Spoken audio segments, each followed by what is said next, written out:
Are you ready? What's my name? What's my name? Say Kareem Ali.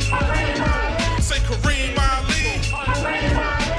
You're listening to Are you serious? the Hip Hop Debate Show. Okay, so hear me out. The official podcast of Kareem Ali. In about 2 seconds, Kareem Ali will begin to speak.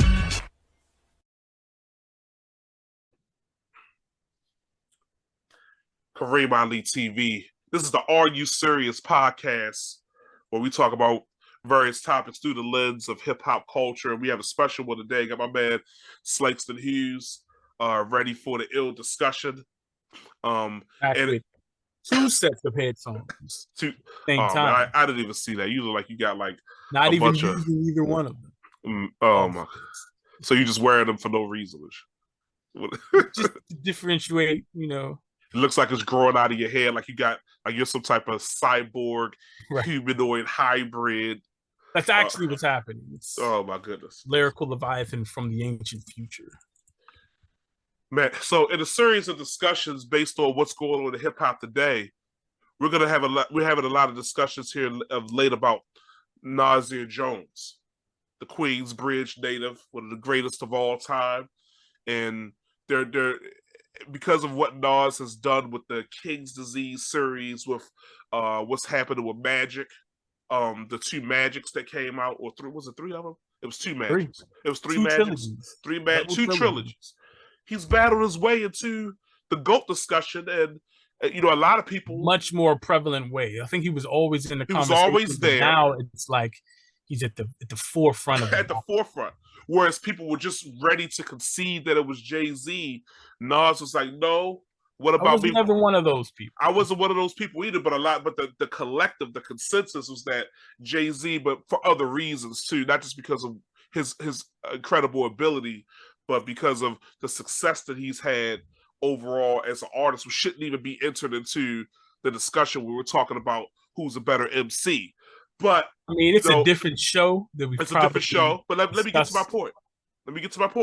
I mean, there are other artists that have one time or another been considered the greatest of all time, and there's one particular artist that Nas was the outgrowth for. Some people would say the evolution of, and that was William Griffin III, aka Rakim Allah, the original Nas, the original greatest MC of all time. At one point, I know people said it was KRS-One, but then Rakim had a resurgence in the mid to late 90s with the 18th letter and the Book of Life that kind of put Rakim back on the map for a new audience, where new people could discover the greatness and the brilliance and the impact that William Griffin III had Rakim Allah. What do you think about Nasir Jones versus William Griffin? Nasir at Nasty Nas Esco in their careers, and how do you merge them together? At one point, Nas was considered the second coming of Rakim. Has he surpassed Rakim in your mind? One thing I'll say, just very briefly, about the Sean Carter Nasir Jones comparisons is that for me, there was never a time where Jay-Z was able to get past the fact that there was still trace amounts of ether in his soul. So you can't dismiss that effect, the ether effect. Even Jay-Z himself was like, yeah, I was just like, fuck. Yeah. He lost that. Revisionist historians will try to make you seem like that didn't happen, but that's another show as well. One thing for sure is that, we all probably at least heard about the historic source cover when, Illmatic was coming out. Someone did a drawing, artist rendering of Rakim holding Nas up on his shoulder, like basically. I don't remember this. I don't think I know. Anointed one. So from the gate, just as Illmatic was being heard by people in inner circles and stuff from the gate, they were saying like, "Oh, this is the heir apparent." It was almost like Kobe to Jordan type of thing. And so from very early on, those comparisons were made, and then some just would say it changed throughout time as Nas, took on different kinds of content. Once you get to It Was Written and beyond, but I feel like in this era, that conversation has resurfaced because Nas literally dropped not just 2 trilogies, but arguably 6 classics, all back to back to back to back to back to back, which is just like unprecedented. So even when you just look at the output aspect of it alone, it makes the conversation one to be had, because if anything, the one thing that us William Griffin stands have always bemoaned is that there isn't always a lot of Rakim content, right? To pull from once you get past the Eric B era and the 18th letter and the master. It's there was these long spans where with Nas projects there used to always be large gestation periods, and the bootlegs alone were evidence that he was always producing stuff. As Rakim himself once said about his catalog of underground stuff, true scientists never stop. Was the phrase. And same with Nas, the Death of Escobar bootlegs and all of this content, he was always in the lab. And now I think what happened was when he really got his content control under his own label, Mass Appeal, he was able to then be like, I can produce as much as I want and then release as much as I want without anybody, being in between the process and saying, well, this goes on the album and this doesn't, in the major label thing. Because once he left Roc Nation and just started releasing stuff on Mass Appeal, because the last album he did with Roc Nation was the Nasir album, with Kanye West produced it all. And you could kind of tell that his whole heart wasn't in that. He was ready to move on from the mainstream and control his own creativity 100%. And so with Mass Appeal, and then he linked with Hit Boys, The Perfect Marriage, and he was like, yo, we can record and release everything we want. And then you just see the fruits of that labor with these King's Disease 1 through 3, King Magic 1 through 3. And I'm anticipating, it's a dream of mine, but I'm anticipating that someday, any moment now, we're just going to see a surprise announcement about the Nas and Premier album actually being in the works. How beautiful would that be if it came out on Mass Appeal? that would be a nail in the coffin to every argument that doesn't put Nas at number 1, in my opinion. A Nas Primo record. I currently still give Rakim the slight edge when I break down all the statistics, and I'll get into that. Talk about it. I think what would change that, and the only thing in my mind that could change it, would be if him and Premier delivered on the same level that him and Hit Boy are delivering on. That would just knock it out of the park. But I think that, well, I would say there are 3 factors that still give Rakim the slight edge. One, when you're the first to do it a certain way, you will always be the first to do it. Coltrane played 2 notes at the same time. Rakim rhymed in paragraph form. Before him, no one was producing lyricism in hip hop on that literary level, just with the structure of it alone. So just that aspect of him being the first to say, oh, follow the leader, I'm going this way, and everyone's saying, we're right behind you. That will always be belonging to Rakim. Okay, let me push back on your first point before you move on and keep the other points in mind. Just because you're the first to do it doesn't mean that you're the best to do it. You don't see the evolution in Nas's rhyme ability, his cadence, his ability to not only his internal rhyme scheme, but the rhyme in between, the break, catch back up on the next line. Elgin Baylor was the first high flyer that we know about in NBA history. But then there was Connie Hawkins, then there was Dr. J, there was Julius Erving, who came along in the 70s, who led a very powerful 76er team, even after Dr. J and the ABA. And then after Dr. J, there was who? There was Michael Jeffrey Jordan, who took it to even another level. So I used to think that Rakim was the Michael Jordan of hip hop, and maybe Nas came along to be the Kobe Bryant. And I think Kobe might have more skill than Michael, but I don't consider him a better player than Michael. Yeah. But I would say that. Wait a minute, is Rakim actually the Dr. J of hip hop? Right. So that's exactly where I was going. I would say that the Connie Hawkins, Dr. J's, and Oscar Robinsons are actually, your Marley Marl, your Melly Mel's, your Kumo D, your LL Cool J even. And why the reason I say the Rakim still has the slight edge is that because there are the other two elements outside of just being the first to take it to a certain level, skill wise and craft wise. So there's also the content aspect, because it would be one thing if he was just flossing with skill and technique on a certain level. Coltrane could play the saxophone in an extraordinary manner. And I'm going to continue this, juxtaposition of Rakim and Coltrane because I think they parallel in certain ways.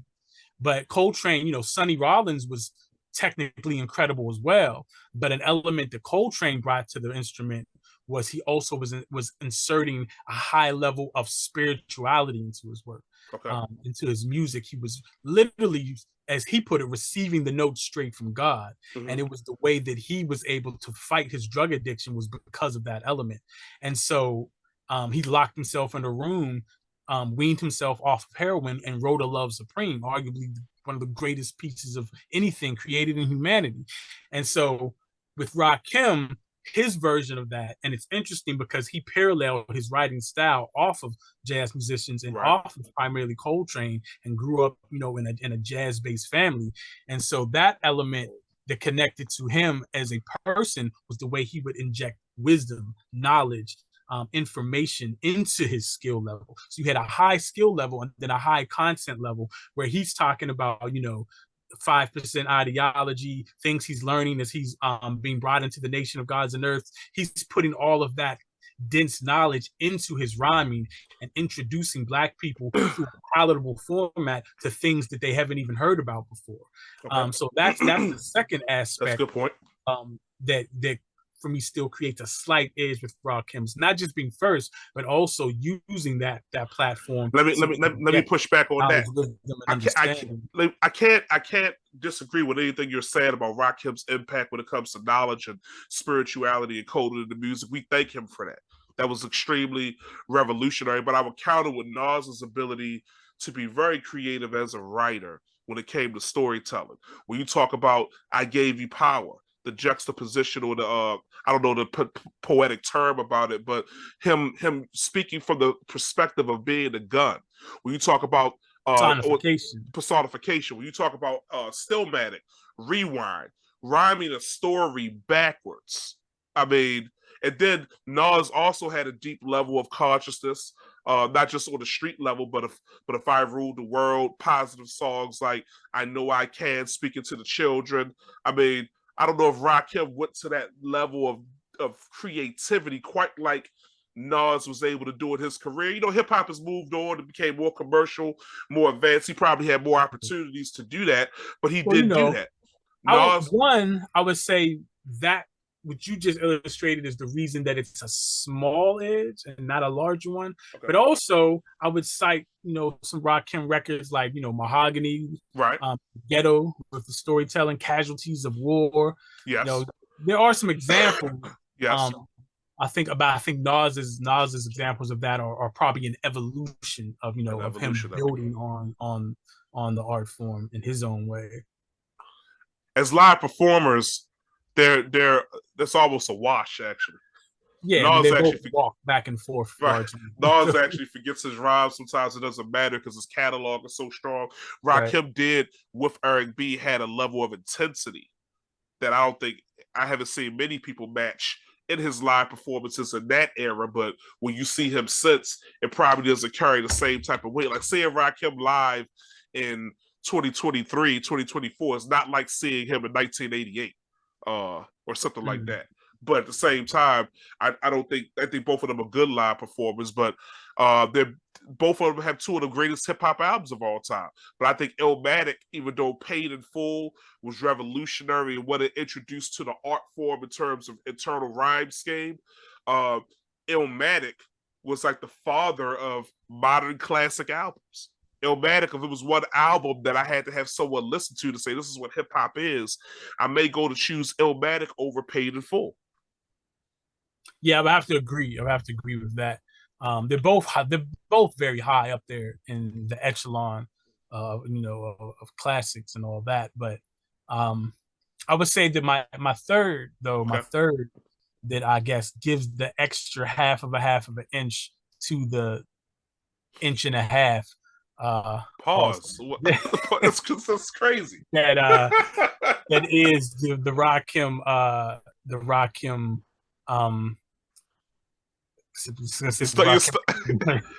You're stumbling, Vic. You're holding on. The Rakim edging, but that's also a pause. But you know, the deciding, you know, factor in my analysis, I would say, you know, the overall impact of the writing is something that is unparalleled in the annals of hip hop, because Nas, you know, classic, you know, lyricist as well, and you know, has some of the most memorable verses and all of that. But I think going along with, you know, being the person who set the standard where far beyond where it was previously, yes, raised the bars, so to speak, is there's just such a litany of Rakim quotables. There are a lot of Rakim babies. So many people. Rakim is the most quoted writer in hip hop, the same way James Brown is the most sampled musician. I can't debate that. I can't debate that. But that is a hell of a flag. I cannot debate that. I cannot debate that. But what I'll push back on, not really even push back, but my final point, and I think the most damaging thing against Rakim and for Nas, is that Nas had a better overall career. He had more output, greater work over a longer period of time, whereas Rakim took his foot off the gas. He had a chance to really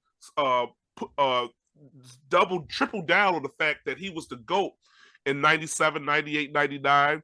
He didn't want to. He didn't show the fire to continue. When he signed with Dr. Dre, and I know there were reasons that, spiritual reasons, that he may not have wanted to do the work, but he could have possibly found a way to compromise to at least come out with the album. A lot of the records that ended up on Get Rich or Die Trying or 50 Cent's album were meant for Rakim. 21 Questions, In the Club. There's certain, and even when Rakim got away from Dr. Dre, what was to stop Rakim from calling up Primo, calling up Pete Rock, calling up Just Blaze to make an incredible hip hop album? He was still looked at. There's only like 3 artists in the 80s, 4 artists that people even gave a damn about that was still relevant in the 2000s that people wanted to hear. Rakim, KRS-One, Big Daddy Kane, and maybe LL Cool J. That was pretty much it. And Rakim was the most revered of all of them, and he did nothing with it. But Nas has continued to grow, mature, to get better, and to continue to come out with projects that were at a classic level. I love Rakim. He's probably my favorite, even over Nas. But I can't continue to put him in the number one spot when it's clear that I feel like his protege has probably surpassed him and evolved past what Rakim actually did overall as a career. Well, while I think Nas has set a new standard with not one but 2 classic trilogies, I think that it is the trilogy of Rakim PowerPoint breakdowns that I've illustrated that actually is the combination of them is what gives Rakim the edge. Is that 1, setting the precedent is a big deal. 2, he's put in his rhyming knowledge, wisdom, and understanding, that 5th element of hip hop, even more than Nas has, and then also the impact of the legendary pen game. Those 3 all together, for me, currently still gives Rakim William Griffin III the slight edge over Nasir Jones. Okay. So that's why I still put him number 1. But you don't think you're being biased? Are you being objective? But I used to meditate on my mother's living room floor while listening to the 18th Letter when I was in high school. So I did too. But I also used to listen to Illmatic front to back every night. So there's a reason that it's close. But I will say, if that Nas premiere album happens, we're having a different. All bets off. All right, Kareem Ali TV and Are You Serious podcast. My man Slake. So we're gonna table this. We're not finished with this conversation because it's still ongoing. Possibly.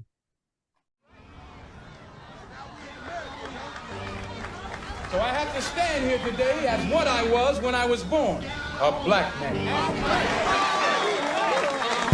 Your racism bounces off me, I'm bulletproof. Your prejudice gets deflected, I'm bulletproof. Your hatred can't penetrate me, I'm bulletproof. Our minds can't be shackled no more, nah, we know the truth. Yeah, from the spot that Malcolm stood, looking out through the window, I'm looking out over my hood.